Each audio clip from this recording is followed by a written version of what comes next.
In the dead center of this painting by Albrecht Dürer is the tip of the index finger of Jesus, the one with which he touches the thumb of his other hand. The gesture indicates that Jesus is making an argument, in this case to the doctors or scholars in the Temple of Jerusalem. It's the focal point of this painting from 1506, and to be honest, it's a pretty ugly picture.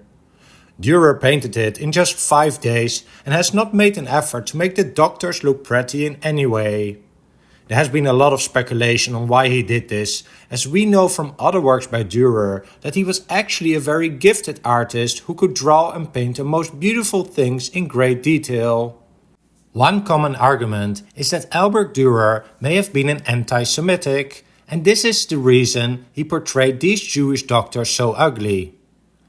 We will get into this question a bit later, but first let's better understand what we see here. The painting of Jesus and the doctors, also known as the finding in the temple, is described in the Gospel of Luke chapter 2, and I will illustrate the story with works from several other artists who have captured it differently than Albrecht Dürer.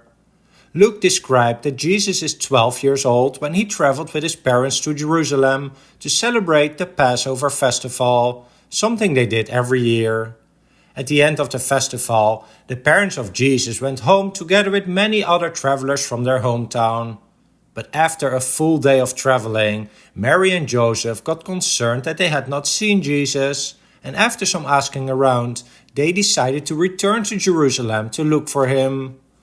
3 days later, they found him in the temple discussing with the religious teachers, and in some of these paintings, like this one from 1668 by Abraham Hondius, you can see how his parents are entering the temple area, while Jesus is seated in between the biblical scholars. They have witnessed how he made a great impression on them, but were obviously very worried that he had not told them about his plans. To which Jesus said, "Why did you have to look for me? You should have known that I must be where my Father's work is." His parents did not fully understand what he meant, and Jesus returned home with them afterwards. The composition of this painting looks pretty awkward, very much cropped, as if somebody cut off some strips on all sides of the painting, although that is not really the case. It shows Jesus surrounded by 6 scholars in the temple. Look at the young Jesus, the only one who is painted like a pretty human being, although he looks to be a mix between an androgynous person and an angel, something that Dürer did on purpose to set him apart from the pretty ugly scholars. 3 of them are holding a book, but Dürer did not allow us to recognize what page of the Bible they have opened, as the contents are unreadable. The 2 scholars in the background look menacing. You can see the white spots in their eyes coming out of the darkness, and they don't look friendly towards Jesus. And just to clarify, the biblical story does not mention any hostility from the scholars. This is the interpretation of Dürer. It is as if the artist is already looking forward to the time of the crucifixion of Jesus, a time when the Jewish scholars got him arrested, but more about that in a little bit. An unusual element of the painting is that the center shows a tangled web of fingers. The 2 young and delicate hands of Jesus combined with the old pallid hands of the Jewish scholar. And you can draw a big circle around this center point in which no faces and books can be seen. A very odd kind of composition compared to other works, but intriguing nevertheless. And the reason that 3 large books are included here is that this was painted some half a century after the printing press was invented, and not only scholars had access to handwritten books, but now the Bible came in possession of the more common people. So this work has been accused to be an anti-Semitic one based on the way Dürer portrayed the Jewish scholars.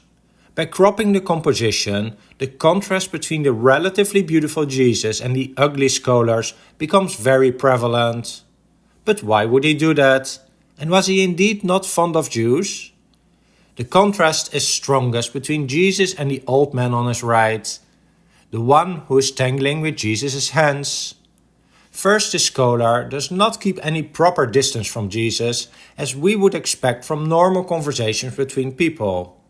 He is right in his face, and he seems to want to push away the hands of Jesus.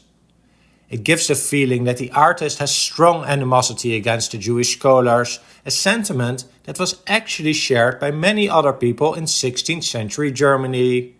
The Jews did not recognize Jesus as a son of God, and this was held against them at that time. They were seen as the people who murdered Jesus. We are probably all familiar with the hate against the Jewish people during World War II, known as the Holocaust. And this did not come out of nowhere. From the 14th century onwards, there was already a certain hatred from Germans and surrounding countries against the Jews. For example, when there was a plague in 1349 in Nuremberg, the city where Dürer came from, they burned 500 Jewish people to death, just because they did not know where the plague came from. An additional dislike for the Jewish people came from another religious difference. The Christians were fiercely against the sin of usury, the act of lending money against an interest rate, a sin described in the New Testament. But as the Jewish did not recognize the New Testament, they did not mind doing this, and some of them became bankers and made a lot of money, leading to envy among the Christians. And so the general sentiment in Dürer's time and place was that Jewish people were not liked a lot, and this seems to be reflected in this painting. To say that Dürer as an individual was an anti-Semitic may go a bit too far, but it was certainly a reflection of some sentiments in his society. And that is why this work is controversial to some today. While it is not impossible, there is no evidence that this painting was commissioned by anybody, and it is hard to imagine that anybody would have purposely asked him to paint this composition. Speaking for myself, I would never hang this in my house, and I mentioned before that it took him only 5 days to paint, which we can read just below his monogram at the bottom, which says Opus Quinque Dierum, which literally means 5 days' work. But from other works by Dürer, we know that he would sometimes take several months to complete a single work. But those works then also look way more polished, as you can see here. And we also have some of the careful studies he made for this painting, which clearly show that he was a very gifted draftsman. And one more thing, before painting this work, Dürer created this theme twice before. Once as part of a polyptych that you can see here on the left, and once as a woodcut print you can see on the right, both much more traditional compositions. Finally, there's an odd note on top of the head of one of the scholars. When zooming in, it's impossible to read what is written there, but from a popular book from that time, we know that it represents a note on which the 10 Commandments are written to remind the scholars of the Jewish law. Well, I hope you enjoyed the discussion of this work, which I described as a pretty ugly artwork, but one that contains a fascinating story, reflecting the 16th century view of the world. I am curious whether you agree with my interpretations, and whether you agree or not, just let me know in the comments section down below. And if you enjoyed this and other videos on this channel, please like and subscribe to support the channel. Thanks for watching.